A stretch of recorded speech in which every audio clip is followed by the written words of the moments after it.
Welcome to this journey of one of the most disturbing cases in recorded history of eastern Tennessee. Before we begin, I invite you to leave a comment about where you're watching from and the exact time you heard this story.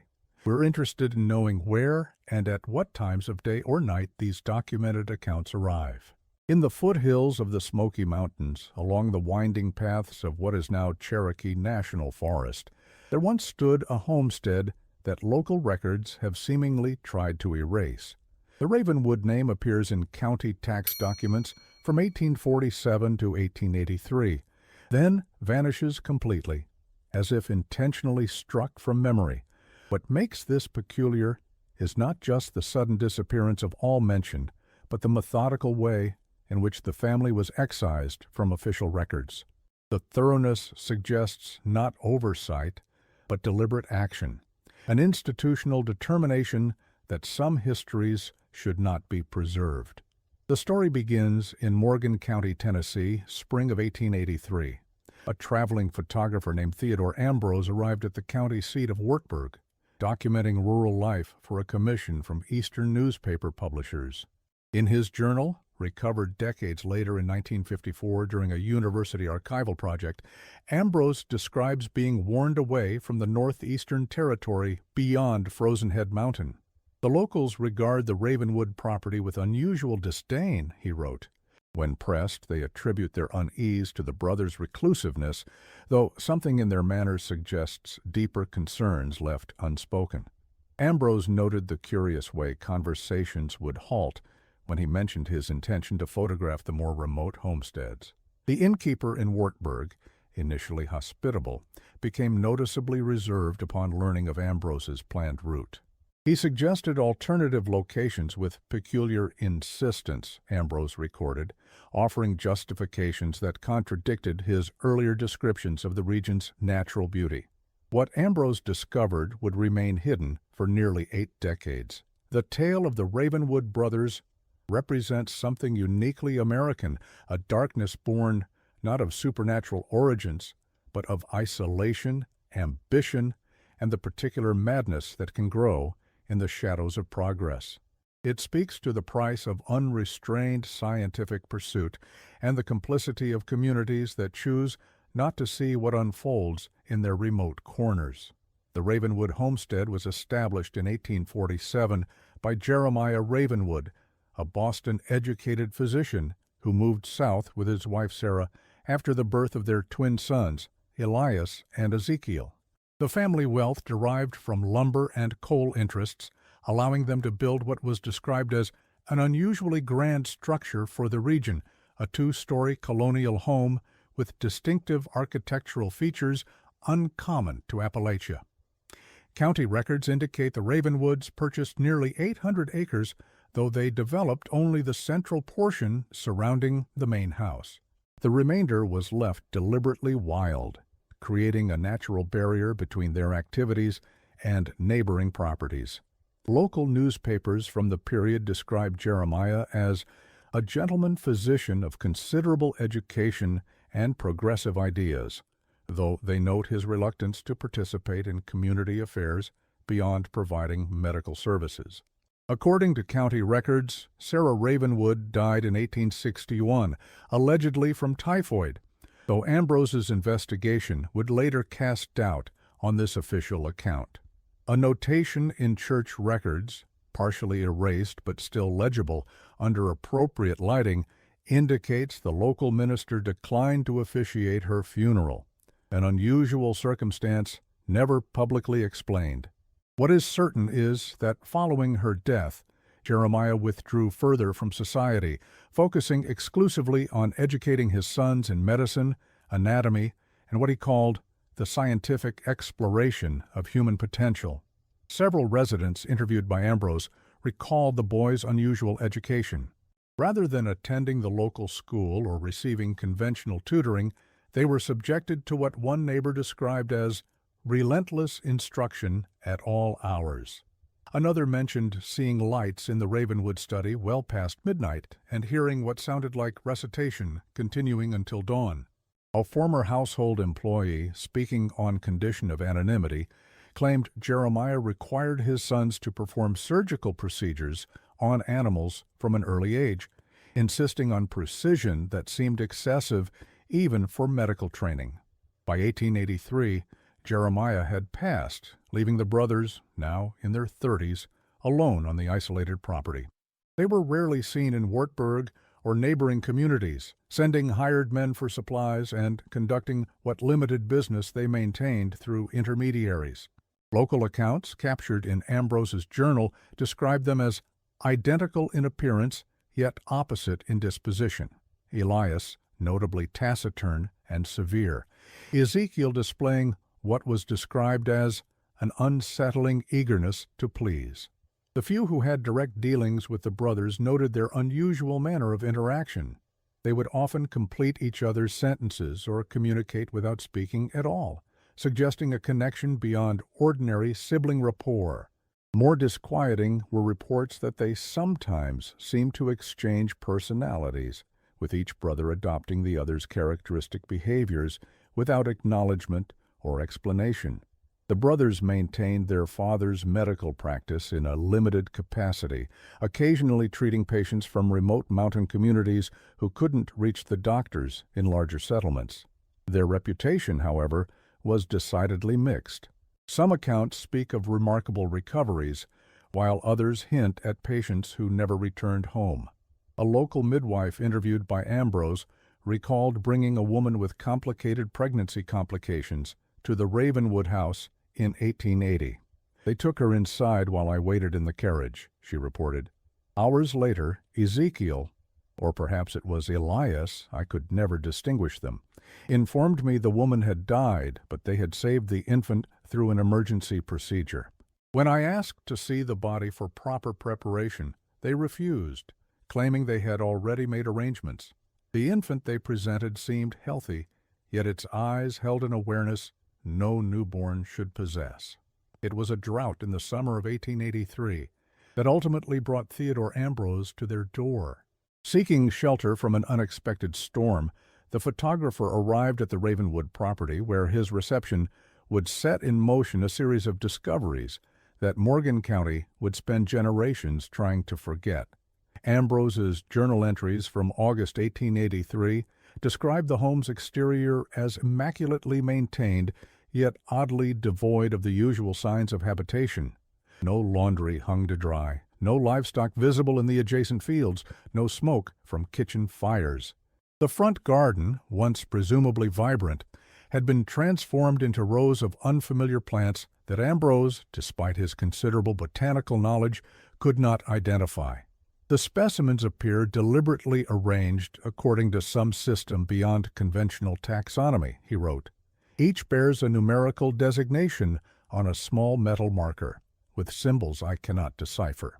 Most curious is their uniform coloration, a pale blue-green unlike any natural foliage I have encountered, as if the very chlorophyll has been altered by some unknown process. The door was answered by Ezekiel, who Ambrose described as unnaturally thin, with skin bearing the pallor of one who rarely sees sunlight, yet possessed of an energy that seemed almost feverish. The invitation to wait out the storm came with unusual eagerness, as if visitors were a rarity they secretly craved. Ambrose noted the brothers' unusual manner of movement, graceful yet somehow mechanical, as if each gesture had been practiced to perfection rather than occurring naturally.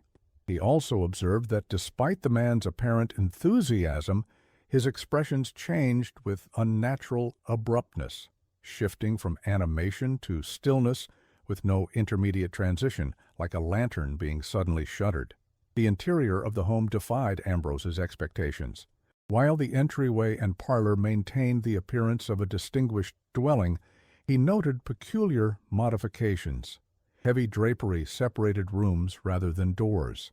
The windows, though large and numerous, were covered with a material Ambrose described as similar to oilcloth but possessing unusual opacity.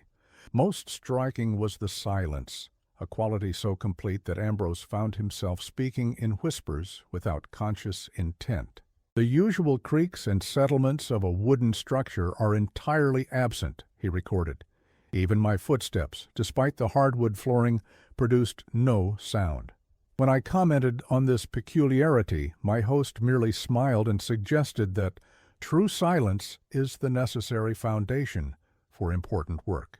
He offered no further explanation, though my professional interest was obviously piqued.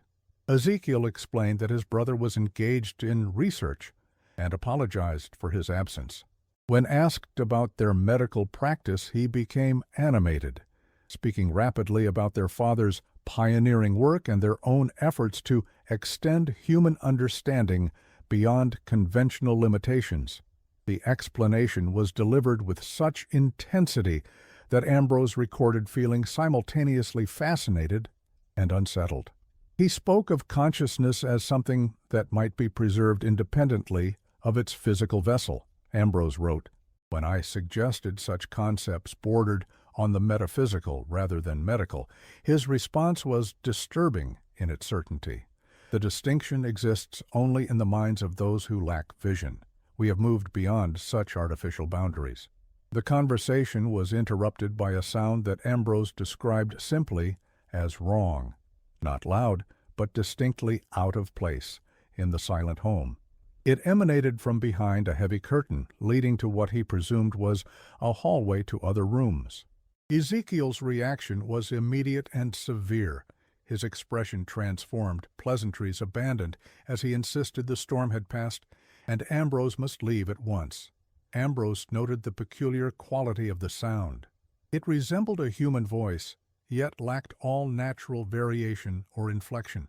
A single sustained note that neither rose nor fell, continuing without apparent need for breath. More disturbing was its effect on my host, whose composure disintegrated entirely upon hearing it. His hand trembled so violently that he broke the teacup he had been holding, yet he took no notice of the scalding liquid or porcelain shards. Indeed, the rain had stopped, though dark clouds still threatened overhead. As Ambrose gathered his equipment, he noticed a document on a side table, what appeared to be a letter addressed to the county records office requesting the complete removal of certain land parcels from tax documents. Before he could discern more details, Ezekiel had ushered him out, the door closing with decisive finality behind him. "His parting words have lodged in my mind," Ambrose wrote that evening, from the safety of his Wartburg lodging. "What we preserve here must remain undocumented," he said, with an emphasis suggesting multiple meanings. Then, most curiously, he added, "Some knowledge once transferred to paper begins a journey that cannot be halted." The statement seemed directed not at me specifically, but at my profession, as if the act of recording itself represented a danger he well understood. It might have ended there, an unusual encounter, but nothing more, had Ambrose not dropped his lens cap near the edge of the property.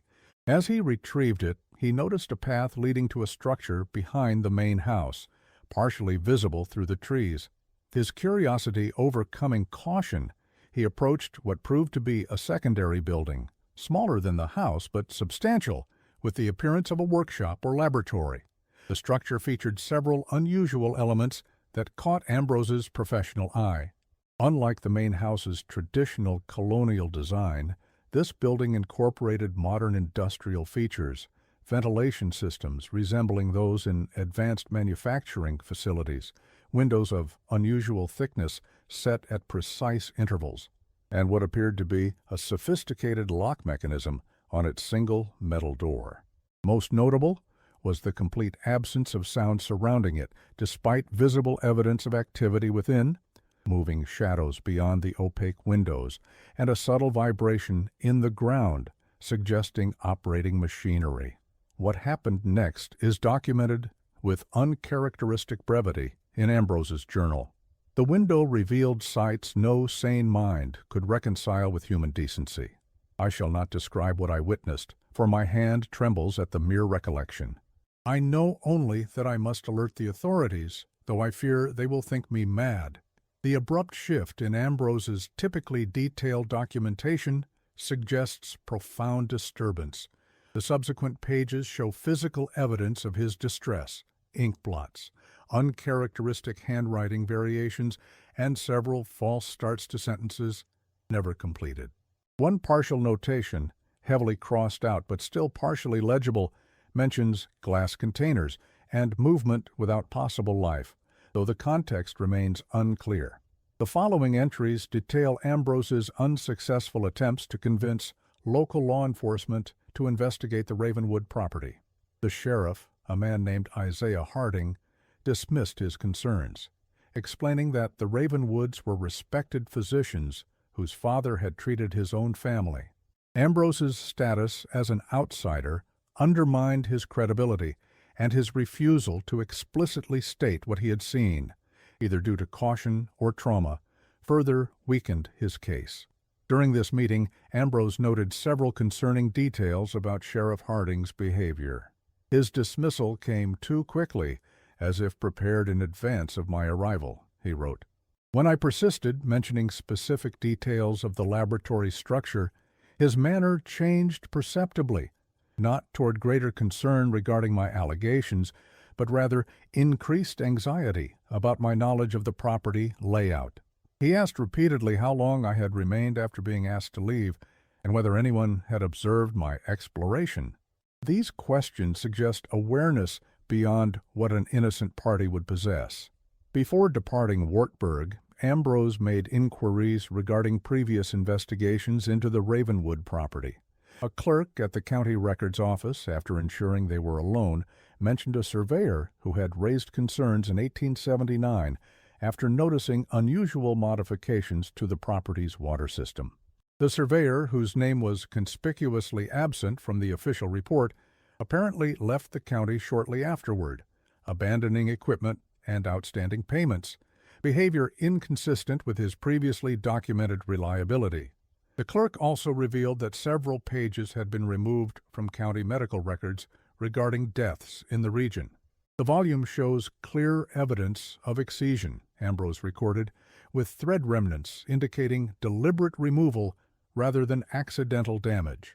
When I inquired about official procedure for such modifications, the clerk became visibly uncomfortable and suggested we continue our conversation elsewhere.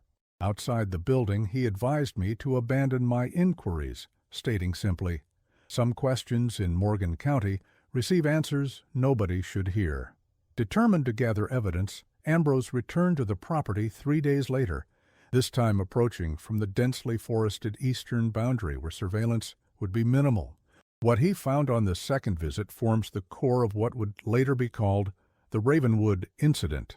Ambrose documented the exterior of the workshop structure with his camera, taking care to remain undetected. The building featured unusual ventilation systems and what appeared to be a complex lock mechanism on its single door. Most notably, he observed multiple deliveries throughout the day, wagons arriving with large ice blocks and sealed barrels departing empty hours later. The delivery schedule operates with military precision, he noted. Each wagon arrives exactly 1 hour after the previous, regardless of road conditions or weather. The drivers perform identical actions in identical sequence: 3 knocks on the workshop door, placement of goods on the stone platform, and immediate departure without awaiting acknowledgement. None speak or interact with each other, despite opportunities to do so when their schedules overlap. This choreographed behavior suggests either extraordinary discipline or something far more disturbing. Ambrose's observations revealed that the delivery men all came from different surrounding communities, yet exhibited similar blank expressions and mechanical movements. Most concerning was his recognition of one driver, a man named Collins, who had been reported missing the previous winter, whose family had already held funeral services in his absence. His appearance was unmistakable, yet fundamentally altered, Ambrose wrote. He showed no recognition when I deliberately made myself visible at a distance, though we had conversed at length during my previous visit to the region. His eyes remained fixed forward, his movements precise, but limited to necessary actions only. As twilight approached, Ambrose witnessed Elias emerging from the main house, crossing to the workshop with a lantern in hand. The physical resemblance to his brother was remarkable, yet Ambrose noted distinct differences in bearing. Where Ezekiel moved with nervous energy, Elias possessed a deliberate precision that Ambrose described as mechanical in its consistency. From his hidden vantage point among the trees, Ambrose observed Elias unlocking the workshop door with an elaborate sequence of key movements. Before entering, the man paused, scanning the tree line with methodical attention.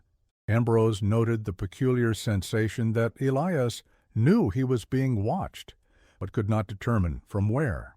After several tense moments, Elias entered the workshop, closing and relocking the door behind him. What followed defies rational explanation, Ambrose wrote. Shortly after Elias entered, a sound emerged from the building, not mechanical, but vocal in nature. It began as a single sustained note, then multiplied gradually until it seemed dozens of voices held the same tone in perfect unison. The effect was profoundly unsettling, like a human chorus stripped of all emotion or variation. More disturbing was its duration, continuing without interruption for 23 minutes by my pocket watch, without any evidence of breathing pauses or natural fluctuation. Waiting until full dark, when lamplight showed both brothers had returned to the main house, Ambrose approached the workshop. Finding the windows too high to reach, he described using his tripod to break a small pane of glass near the door's lock mechanism, allowing him to reach inside and open it. "My journalistic duty compels me forward," he wrote, "though every natural instinct argues retreat. Whatever transpires within this structure requires documentation, regardless of personal risk. Should these pages be my final record, let them serve as both evidence and warning." The journal entry for this night contains the only gap in Ambrose's otherwise meticulous documentation. 3 pages torn out, with only a final paragraph remaining. "I have sealed the photographic plates in lead wrapping and hidden them where they will remain undisturbed. The images they contain must never be developed, yet must exist as evidence should my efforts fail. Tomorrow I depart for Knoxville to seek federal authorities, as local jurisdiction has proven unwilling to confront the horror in their midst." His final entry includes encoded coordinates and a reference to the distinctive oak with 3 primary branches resembling a trident, details that would prove crucial to later investigators seeking to recover his hidden evidence. The abrupt end to his documentation suggests either a deliberate decision to record no further details or an interruption that prevented additional writing. Ambrose never reached Knoxville. According to a brief mention in the Wartburg Sentinel dated September 7, 1883, an unidentified traveler was found deceased along the road to Kingston, apparently the victim of a robbery. No possessions were recovered, and the body, described as in poor condition due to exposure and animal interference, was buried in an unmarked grave at county expense. The newspaper account contains several inconsistencies when compared with later discovered evidence. It mentions the body was found by a local farmer named Simmons, yet county records show no resident of that name in the period.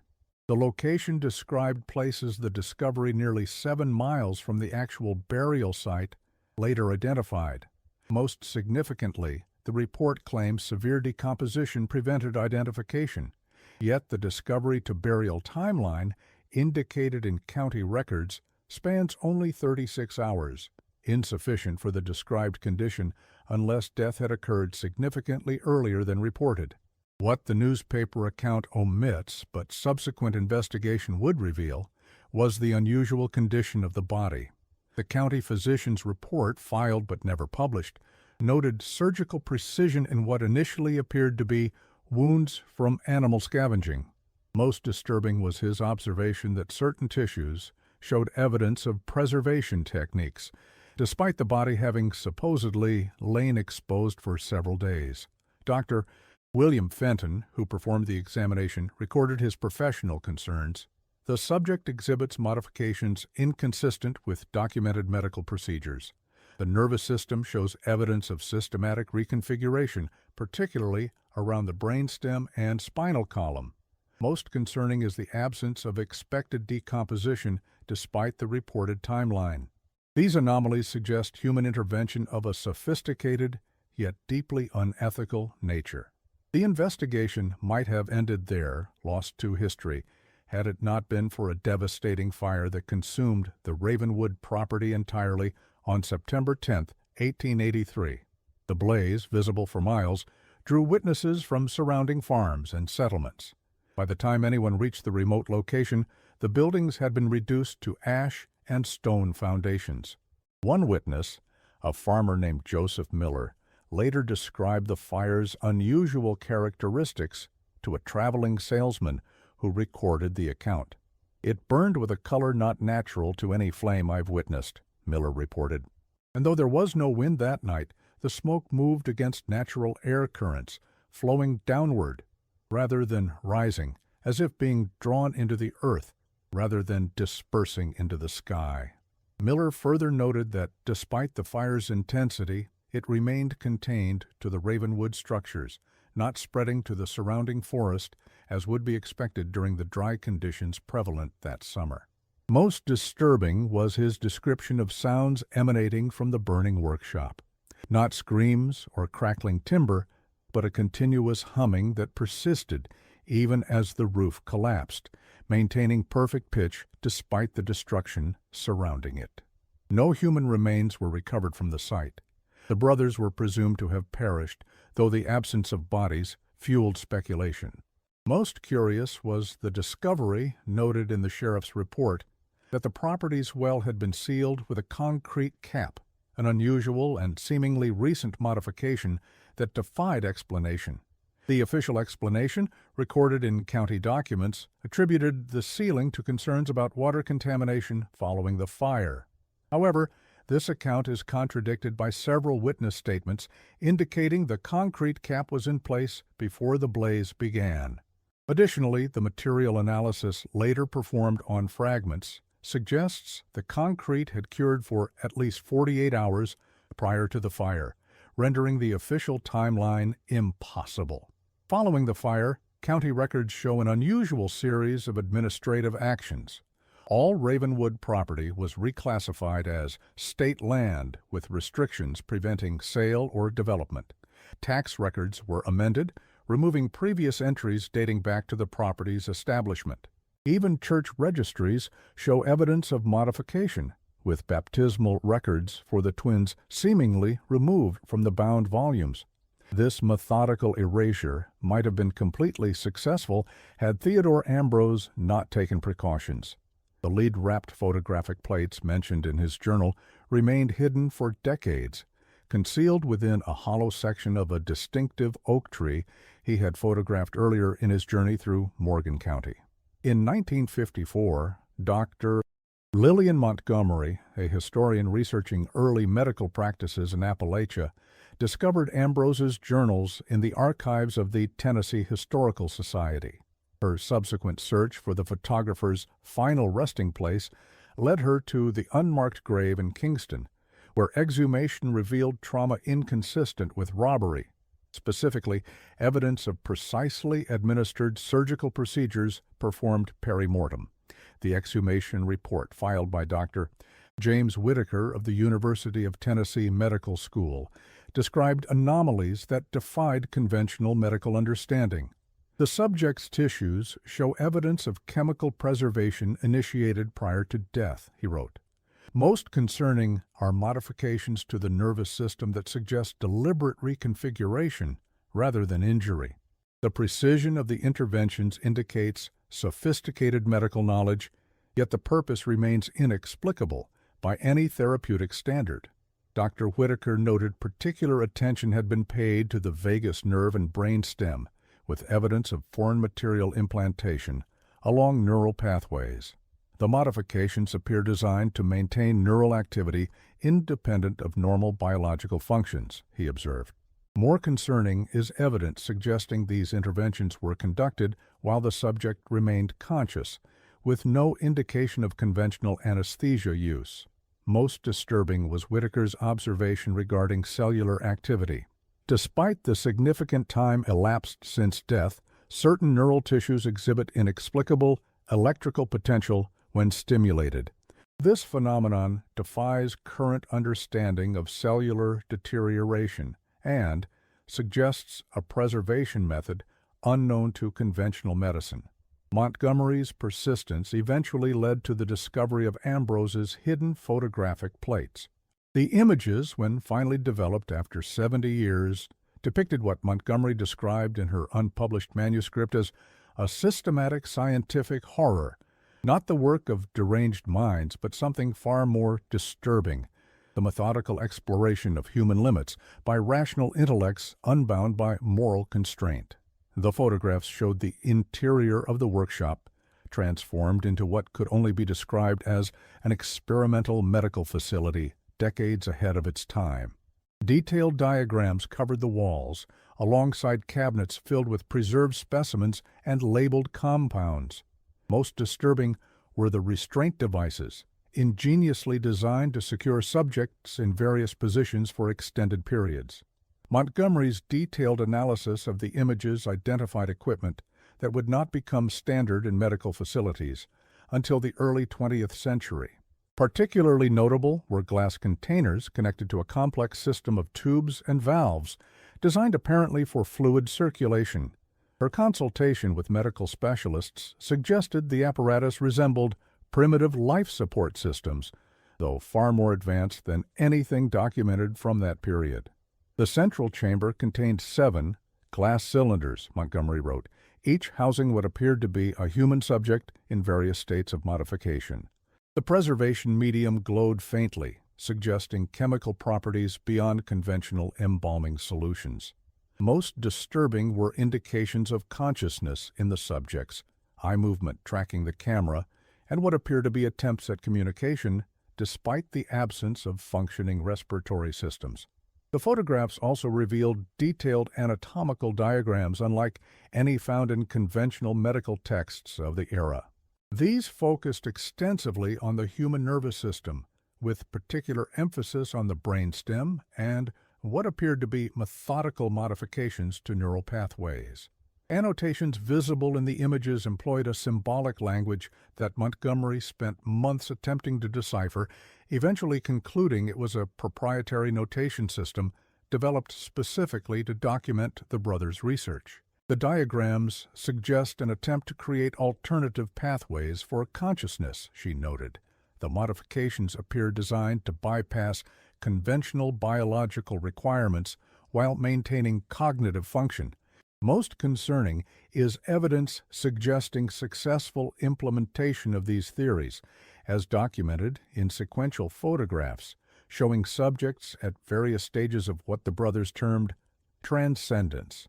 Montgomery's research revealed that between 1865 and 1883, approximately 37 individuals were reported missing from communities surrounding the Ravenwood property. Most were dismissed as likely migrations westward following the Civil War's devastation, but Montgomery uncovered patterns suggesting otherwise. The disappearances occurred in clusters, often following reports of unusual illnesses that the Ravenwood brothers had been called to treat. The pattern indicates careful selection rather than opportunity, Montgomery observed. In cases where a community standing might prompt questions, the brothers apparently induced symptoms resembling known diseases, establishing plausible deniability before the subsequent disappearance. Tracing these disappearances through county records, Montgomery established a geographic pattern centering on the Ravenwood property and extending outward in what she described as concentric waves of influence. The missing individuals shared few demographic characteristics, varying in age, gender, and social status, though Montgomery noted a prevalence of solitary persons whose absence might go unnoticed for extended periods. Victims were typically isolated individuals whose absence would generate minimal investigation, traveling laborers, reclusive mountain residents, or those estranged from family. What the brothers sought through their experiments remains speculative, though both Montgomery's analysis and subsequent review of recovered documents suggest their work focused on human endurance, specifically the capacity for consciousness to persist under extreme physiological conditions. Their father's legitimate medical background had apparently evolved into something far removed from healing, inspired perhaps by his wife's prolonged decline from whatever truly claimed her life. Several accounts collected by Montgomery suggest Sarah Ravenwood's death was preceded by an unusual illness lasting nearly 3 years. A local midwife, interviewed in 1956, recalled that Sarah remained aware long after her body failed her, a condition that apparently fascinated Jeremiah and deeply affected his young sons. The midwife's description suggests a neurological disorder that preserved cognitive function while gradually eliminating motor control, possibly an early documented case of what modern medicine might identify as locked-in syndrome. Jeremiah encouraged this behavior, teaching them to read what he called the language of the imprisoned mind. After her passing, I overheard him telling the boys they would someday free consciousness from its biological prison, a statement I assumed was grief-induced metaphor until learning of subsequent events. Further investigation by Montgomery uncovered evidence that the brothers had established correspondence with several European physicians whose work existed at the controversial edges of medical science. The boys would sit beside their mother for hours, the midwife reported, speaking to her as if she could respond, insisting they could detect answers in her eye movements that others couldn't perceive. Import records show deliveries of specialized equipment from Vienna, Edinburgh, and Paris in the years preceding the fire, suggesting the Ravenwoods' isolation was geographical rather than intellectual.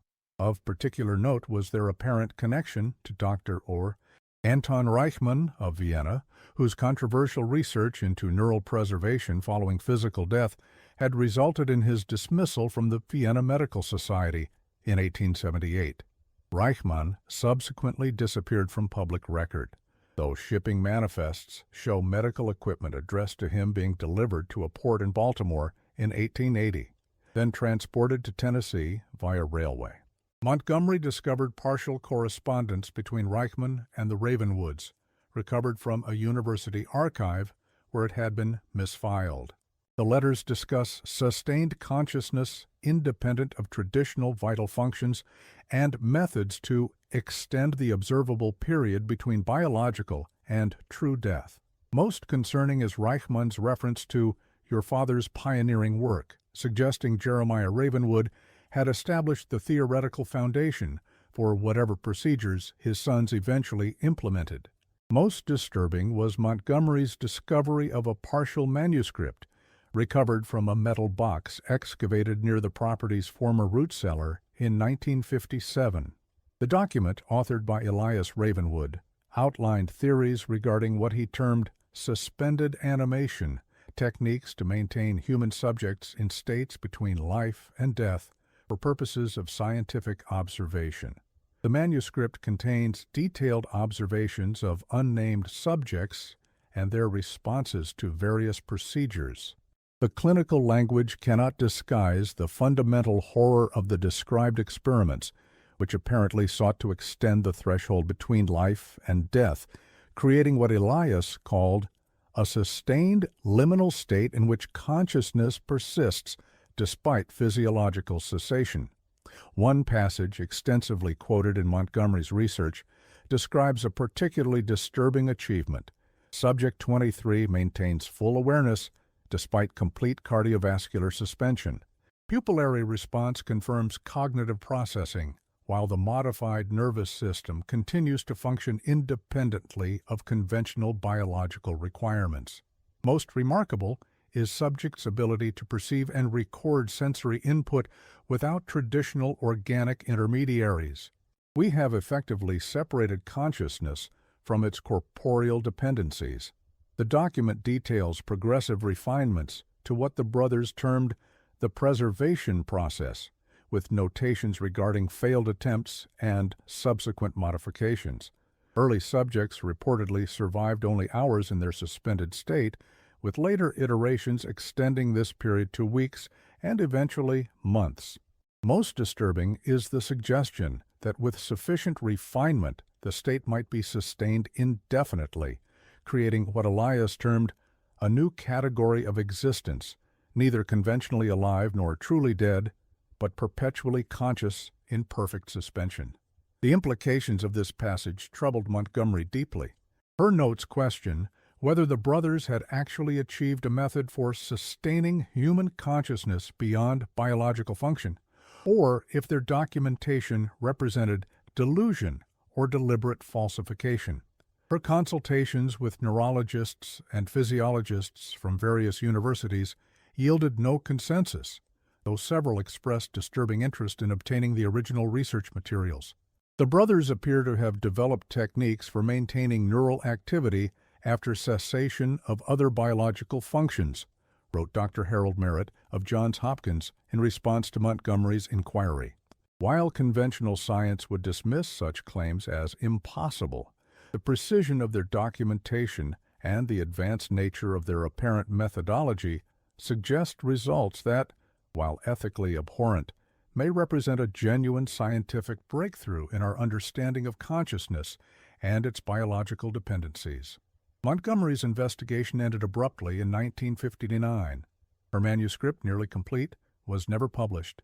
Colleagues reported her increasing paranoia in the weeks before her disappearance, including claims of being followed and finding evidence of intrusion in her university office.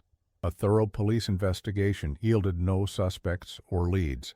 Her research materials, including the photographs and manuscript fragments, were supposedly transferred to university archives, but subsequently vanished from inventory records in 1962. Dr. Edward Hastings, Montgomery's department chair, described in a private letter to the university president his last meeting with her. Lillian appeared severely sleep-deprived and displayed uncharacteristic agitation. She insisted on keeping the lights on, claiming darkness brought what she called that sound, a sustained humming she described as voices maintaining a single note without need for breath. Most concerning was her insistence that she could feel their attention turning toward her whenever she reviewed the Ravenwood materials. I recommended psychiatric consultation, which she vehemently rejected.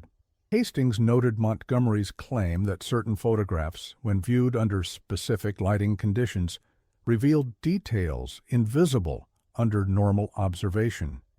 She insisted the subjects in the glass containers exhibited subtle changes between sequential images, despite being supposedly static specimens. When I suggested this might be an artifact of the photographic process, she became highly distressed, claiming I was deliberately avoiding acknowledging what was clearly visible. Montgomery's abandoned vehicle was discovered near Cherokee National Forest 2 weeks after her disappearance. Despite extensive searches, no trace of her was ever found. The official investigation concluded she had suffered a mental breakdown due to work-related stress, though this explanation satisfied few who knew her as a methodical and stable researcher.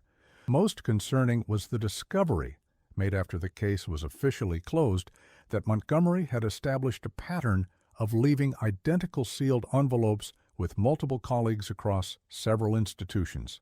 These envelopes, to be opened only in the event of her unexplained absence, contained identical messages. If you are reading this, I have encountered interference. The Ravenwood research continues. The subjects remain conscious. What began in Morgan County has spread beyond containment.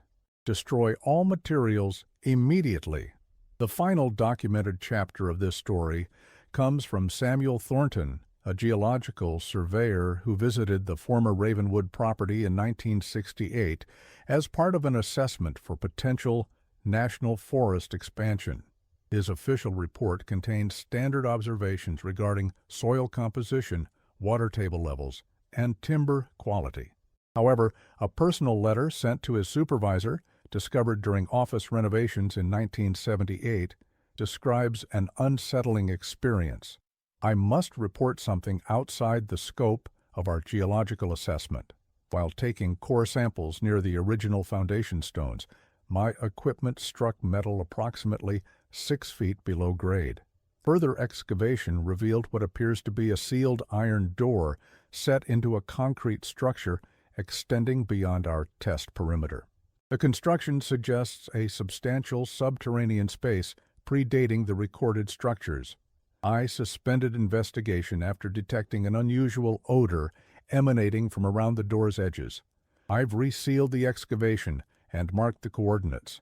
This discovery requires specialized attention beyond our department's purview. The letter continues with details omitted from his official report. I feel compelled to mention certain anomalies experienced during the excavation. My assistant complained of hearing what he described as voices humming in unison when placing his ear near the door. I dismissed this as the sound of moving air until experiencing it myself. More concerning was the effect on our equipment. Compass needles spinning without pattern, battery-powered devices discharging rapidly, and peculiar condensation forming on metal tools despite the dry conditions. Something about this site defies conventional explanation. Thornton described a growing sense of unease that intensified the longer they remained at the site. Both Jackson and I experienced mounting anxiety that seemed disconnected from any rational cause, he wrote. Most disturbing was our shared impression of being observed, despite the location's complete isolation. This sensation became so acute by our third day that sleep proved impossible, with both of us insisting on maintaining watch through the night. What we were watching for, neither could articulate, yet the compulsion was undeniable. His account includes a disturbing incident on their final day of exploration. While collecting our last samples, Jackson suddenly ceased all movement, remaining perfectly still for approximately 3 minutes. When he resumed activity, he had no recollection of the lapse, though he complained of an unusual taste described as metallic yet organic. That evening, I discovered him attempting to return to the excavation site without equipment or light. When questioned, he appeared confused, claiming he had heard voices calling his name from beneath the ground. We departed immediately, though I remain concerned about his continued disorientation. No record exists of any follow-up investigation. Thornton's coordinates were apparently never verified, and subsequent land surveys make no mention of underground structures. The area was officially incorporated into Cherokee National Forest in 1970, with unusual restrictions permanently prohibiting development or excavation within a 1-mile radius of the former homestead's location. Thornton himself requested transfer to another district shortly after submitting his findings. Colleagues noted his uncharacteristic reticence regarding the Morgan County assignment. In a retirement interview conducted in 1985, he refused to discuss the Ravenwood property, stating only that some things in this world remain better undisturbed regardless of their scientific interest. Most telling was the fate of his assistant, Jackson, who resigned from the Forest Service 6 weeks after their expedition. According to medical records obtained decades later, he sought psychiatric treatment for persistent auditory hallucinations, specifically what he described as a chorus of voices sustaining a single note, growing louder whenever I attempt to sleep. His condition deteriorated despite medication and therapy, culminating in his commitment to Eastern State Hospital in 1972, where staff reports document his insistence that they're calling me back to join them under the mountain. During periods of lucidity, Jackson provided disturbing descriptions of what he claimed to have experienced while briefly alone at the excavation site. I pressed my ear against the iron door, he reportedly told his physician, and heard not just sounds, but words, hundreds of voices speaking in unison, repeating the same phrase endlessly. They said, "We remain, we persist, we observe." Then they began calling my name, promising to show me existence beyond biological limitation. When I tried to back away, I felt something reaching through the metal, not physically, but mentally, like tendrils extending into my thoughts. Today, hikers in Cherokee National Forest occasionally report an unusual phenomenon when passing through the unmarked area once occupied by the Ravenwood property. Electronic devices, malfunction. Compasses show aberrant readings. Most commonly described is a peculiar quality of silence, an absence of natural sound that creates what one park-goer described as a pressure in the ears, as if the air itself is holding its breath. Park Ranger Thomas Wilson, who has worked in the forest since 1977, maintains an unofficial record of visitor experiences in this area. Most people just feel uneasy and move on quickly, he explained in an unrecorded interview. Those who stay longer report auditory phenomena, not exactly sounds, but what they describe as the impression of sound. Several have independently described a sensation of voices sustaining a single note, though nothing is audibly perceptible. Wilson noted a correlation between exposure duration and symptom intensity. Folks who camp overnight in the area often report unusual dreams featuring identical strangers observing them silently.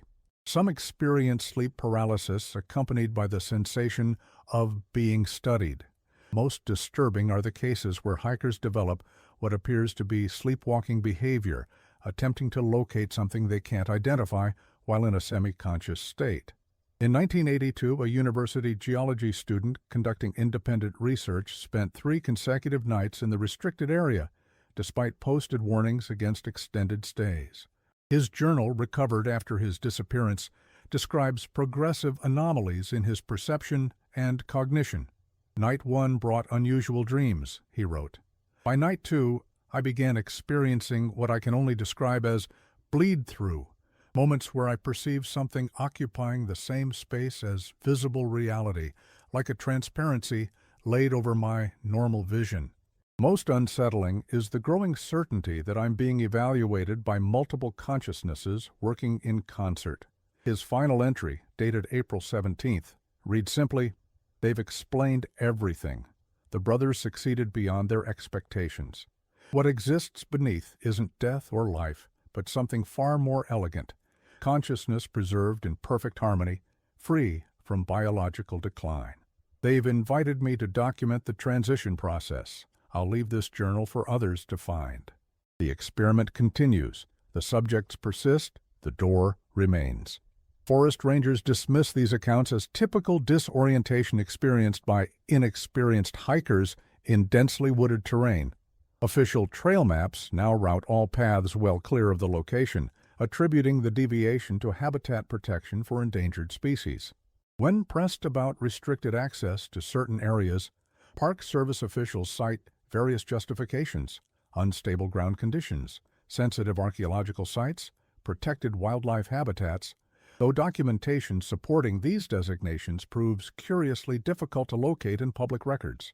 Former Ranger Alan Matthews, speaking on condition of anonymity after retirement, confirmed the deliberate nature of this information management. Those areas remain restricted by direct order from levels far above local administration. The justifications change regularly, but the boundaries never do. Whatever the real reason, it's important enough that questioning the policy was strongly discouraged. In 1977, an amateur historian attempting to locate the precise boundaries of the former Ravenwood property found county maps had been altered, geographical features renamed or repositioned in ways that make precise location impossible without the original surveys, which remain curiously absent from both state and federal archives. This systematic cartographic alteration extends beyond simple renaming. Topographical features show subtle modifications compared to earlier maps, stream courses redirected, elevation contours adjusted, and distinctive landmarks either omitted or relocated. The cumulative effect renders precise location nearly impossible, suggesting deliberate effort to obscure the site beyond normal administrative changes. Dr. Eleanor Jenkins, a cartographic specialist who analyzed the discrepancies in 1993, noted the sophisticated nature of the alterations. These aren't casual adjustments or modernization efforts. The changes systematically eliminate navigational reference points while maintaining overall geographic plausibility. It's as if someone wanted to ensure that even with historical maps, precise location would remain impossible without direct knowledge of the original property. The most recent development in this long-dormant case occurred in 1985, when construction workers expanding Route 29 uncovered a sealed metal container within the concrete foundation of a bridge dating to 1884. Inside was a journal identified as belonging to Sheriff Isaiah Harding, the same official who dismissed Theodore Ambrose's concerns a century earlier. The journal's final entries reveal a man consumed by guilt and fear. Harding confesses to accepting payment from the Ravenwood brothers for years, looking away from disappearances and discouraging investigations into activities at the remote property. His writing grows increasingly agitated, describing dreams in which the missing return to stand silently around his bed, their eyes open yet unseeing, as if their gaze is fixed on something beyond our world. "I have betrayed my office and my community," Harding wrote in September 1883. "For 8 years I have diverted inquiries, falsified reports, and dissuaded concerned citizens from investigating legitimate concerns. The Ravenwoods assured me their work served a greater purpose, extending human life beyond natural limitations, and I allowed greed to override conscience. Only now, as their experiments progress beyond containment, do I recognize the true horror of my complicity." Most significantly, Harding's journal contradicts the official account of the fire. According to his private admission, he led a group of 7 men to the Ravenwood property on September 9, 1883, intent on ending whatever transpired there. They arrived to find the main house abandoned, though lights burned in the windows.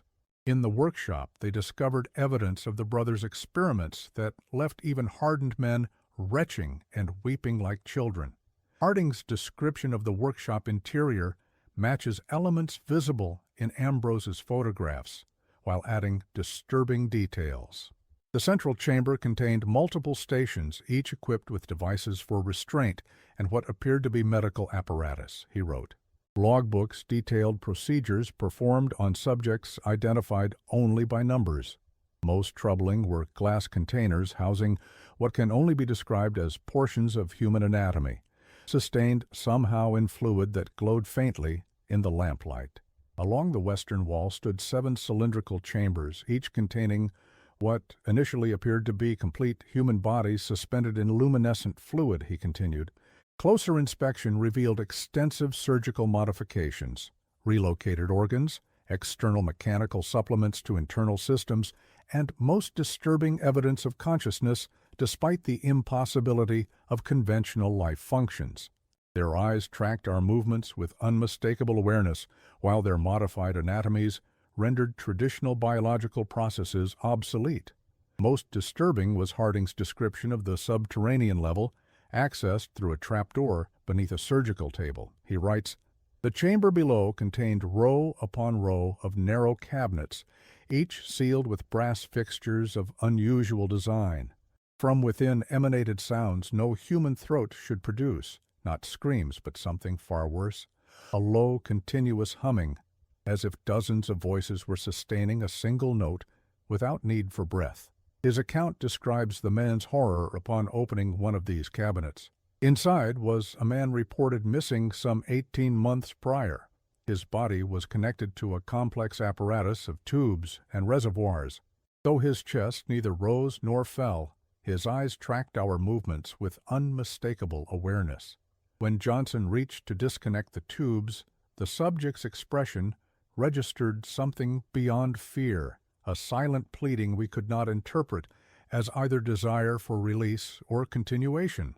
What followed, according to Harding, defies rational explanation. The subject's eyes fixed upon Johnson with unusual intensity. Within moments, Johnson began mimicking the same humming sound emanating from the other cabinets. When Williams attempted to intervene, Johnson responded with strength far beyond his natural capacity, breaking Williams's arm before returning his attention to the cabinet. Most disturbing was the change in his expression, all personal animation replaced by the same unsettling blankness observed in the Ravenwood's delivery men. The men set fire to both structures, waiting until the flames had consumed everything above ground. Before departing, they sealed the well, not to prevent water contamination as stated in official reports, but because, as Harding wrote, "We heard them down there, moving in the darkness." The well shaft connects to whatever unholy space the Ravenwoods created beneath their land. May God forgive us for what we could not bring ourselves to confront. Harding described the group's harried departure, pursued by sounds no human throat should produce. As we fled, the humming intensified, changing in quality from sustained monotone to something resembling language, not words precisely, but patterned variations suggesting communication beyond conventional understanding. Most disturbing was our collective sense of being observed from multiple perspectives simultaneously, as if whatever consciousness persisted in those chambers had somehow extended beyond physical limitation. Harding's account ends with a disturbing assertion. The brothers were not found because they were not present during the raid. He believed they had received warning and fled, taking critical research with them. His final entry, dated October 1883, mentions rumors of two identical physicians who had established a clinic near the Maryland border, specializing in hopeless cases and miraculous recoveries. "I fear our actions have merely dispersed rather than eliminated the threat," he concluded. The brothers' work continues elsewhere, refined by what they learned in Tennessee. Most concerning is my growing conviction that what they created beneath the property remains active despite our intervention. A community of consciousnesses, neither alive nor dead in conventional terms, sustained by mechanisms beyond our understanding and potentially capable of influence beyond their physical containment. The journal was transferred to the Tennessee State Archives in 1986, but was subsequently classified and restricted from public access. Its contents became known only through the unofficial transcript made by the construction foreman's daughter, a graduate student who recognized its historical significance. Following Harding's raid, several of the 7 participants met unusual ends. County records show 3 died within a year, 1 from apparent suicide, 2 from undetermined causes. Of the remaining 4, 2 left Tennessee entirely, while another was committed to an asylum in Nashville, where records describe his persistent claims of being watched through the eyes of the dead. Only Harding himself lived to old age, though associates described him as a man haunted by something beyond words. Johnson, the man who interacted directly with the cabinet subject, disappeared 3 weeks after the raid. His wife reported increasingly erratic behavior preceding his departure, sleepwalking, speaking in monotone phrases, and claiming to hear voices emanating from the well on their property. Most disturbing was her description of finding him standing motionless in their yard each morning before dawn, facing precisely northeast, the direction of the former Ravenwood property. What truly happened at the Ravenwood property in 1883? Were the brothers pioneering medical researchers whose work transgressed ethical boundaries, or something far more sinister? Did they perish in the fire as officially recorded, or escape to continue their work elsewhere? Most importantly, what remained sealed beneath the forest floor, undisturbed for over a century? The National Forest Service maintains no records of Samuel Thornton's reported underground structure. Attempts to locate it using his coordinates have been unsuccessful, suggesting either deliberate misinformation or significant alteration of the landscape over time.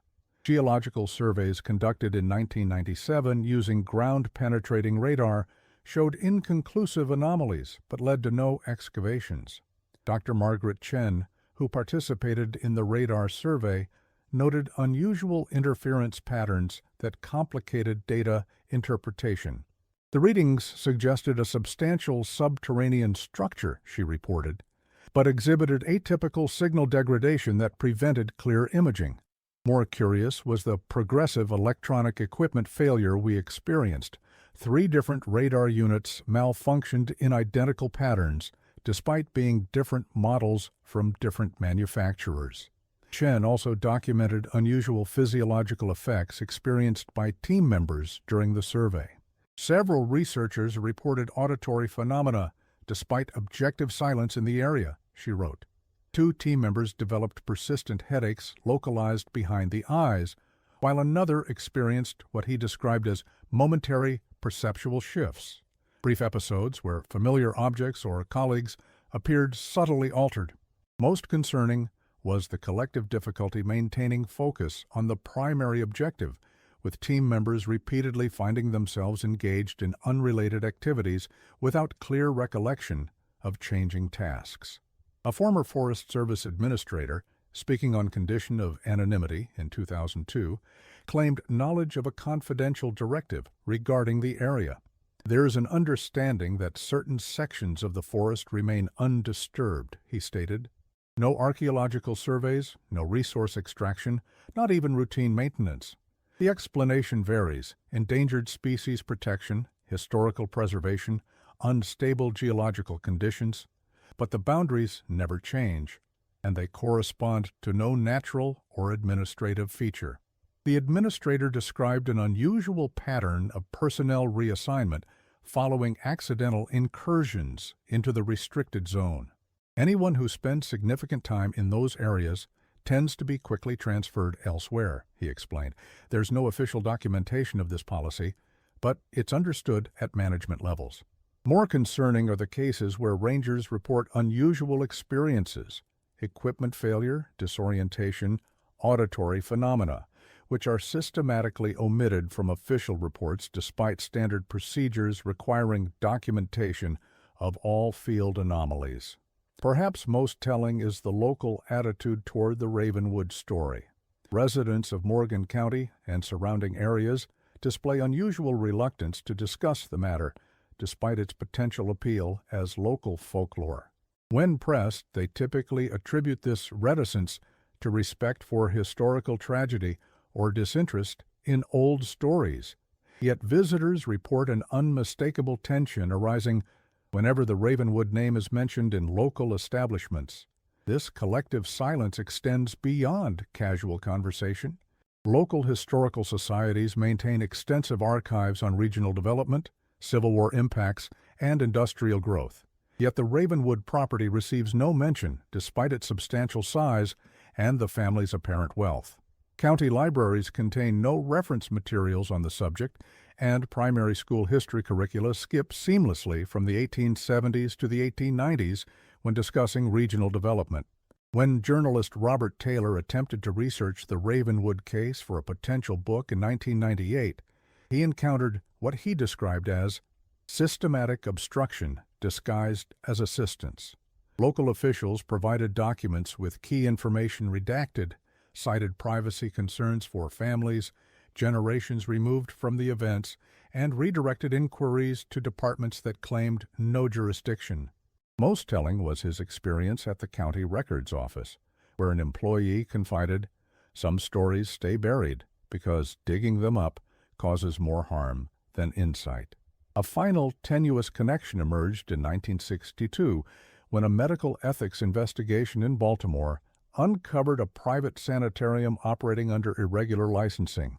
The facility specialized in what promotional materials called permanent respite care for the incurably afflicted. Before authorities could inspect the premises, the building was destroyed in an electrical fire. Among the few recovered documents was a patient register listing individuals who, when investigators attempted to verify their identities, proved to have no birth records or official existence. More disturbing was the discovery of specialized medical equipment salvaged from the fire. Analysis by Johns Hopkins University medical staff described the apparatus as designed for long-term maintenance of vital functions in otherwise non-viable patients. The report notes that several components employed technology that exceeds current medical capabilities, particularly regarding neural maintenance and sensory processing without conventional biological structures. The physician who operated the sanitarium was never located. The only known photograph, damaged in the fire, shows a tall, slender man of advanced age. His name on regulatory paperwork, Jeremiah Bell, combines the first name of the Ravenwood patriarch with the maiden name of his wife, a coincidence perhaps too neat to dismiss. Records from Baltimore show that the sanitarium operated from 1922 to 1962, an unusually long tenure for a single practitioner. Patient testimonials recovered from promotional materials describe treatment unlike anything conventional medicine provides, and continuation of awareness, despite complete bodily failure. One notably claimed the facility could preserve what makes us human long after the body would otherwise release it. Former employee Margaret Wilson, interviewed by investigators in 1963, described unusual protocols at the facility. The patients never left their rooms, she reported. Most were connected to elaborate equipment that Dr. Bell maintained personally, allowing no other staff to adjust or even clean the apparatus. The patients appeared completely incapacitated, yet the doctor insisted on treating them as fully conscious, speaking to them at length and claiming to receive responses, though I observed none. Wilson described an unsettling practice she observed only once.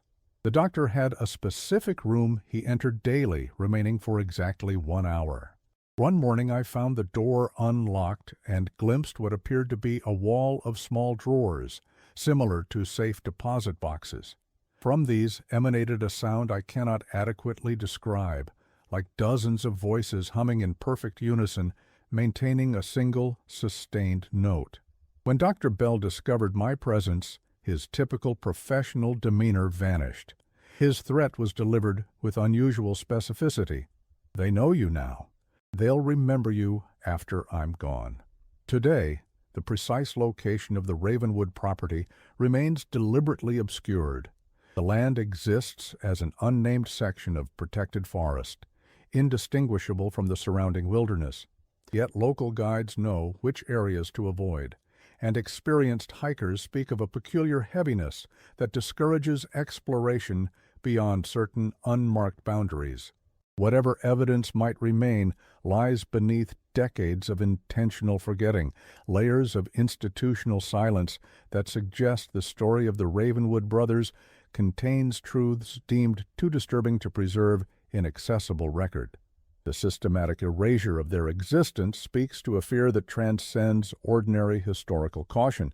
As one local historian remarked in a 1975 interview, shortly before abandoning his research on the subject, "Some stories aren't meant to be told in full. The gaps in the Ravenwood record aren't accidental. They're mercy."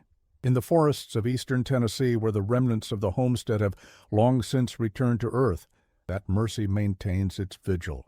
The trees grow taller, seasons pass, and whatever secrets lie beneath remain entombed in silence and shadow, perhaps the only appropriate monument to the Ravenwood legacy.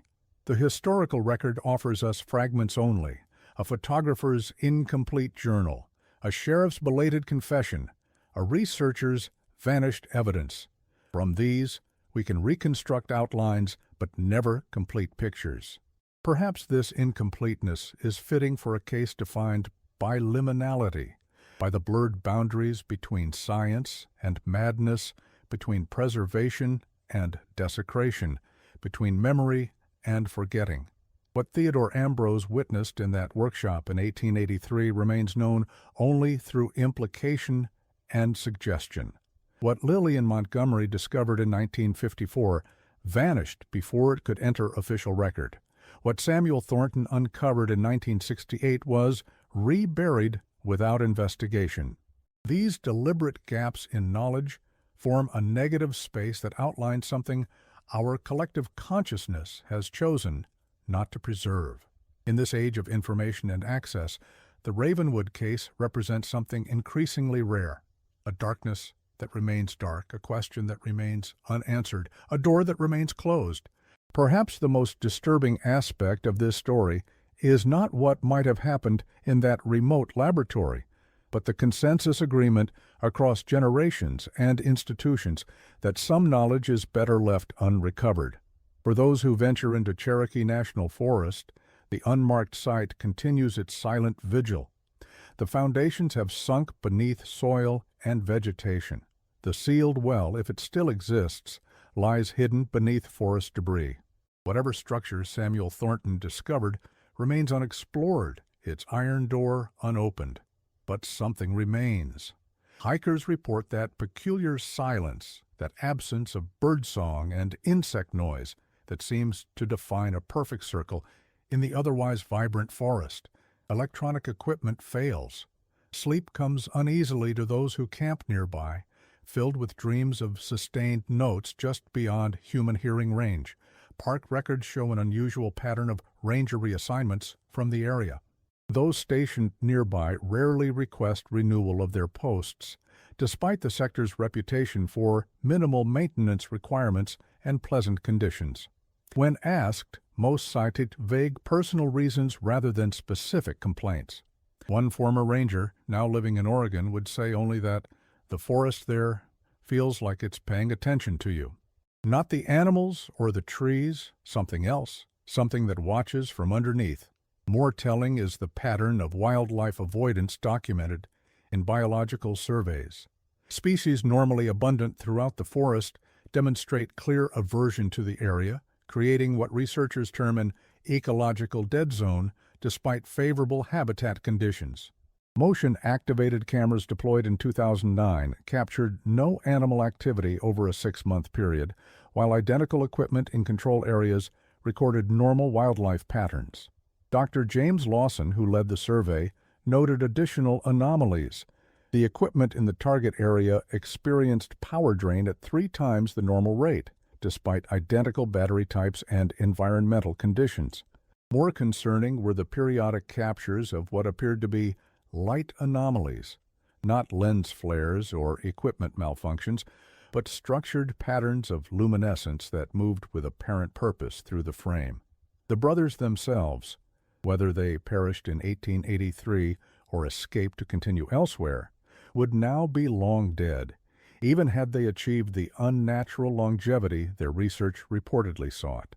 Yet their legacy persists in the institutional silence surrounding their work, in the deliberate gaps in public records, in the continuing restriction of access to related documents.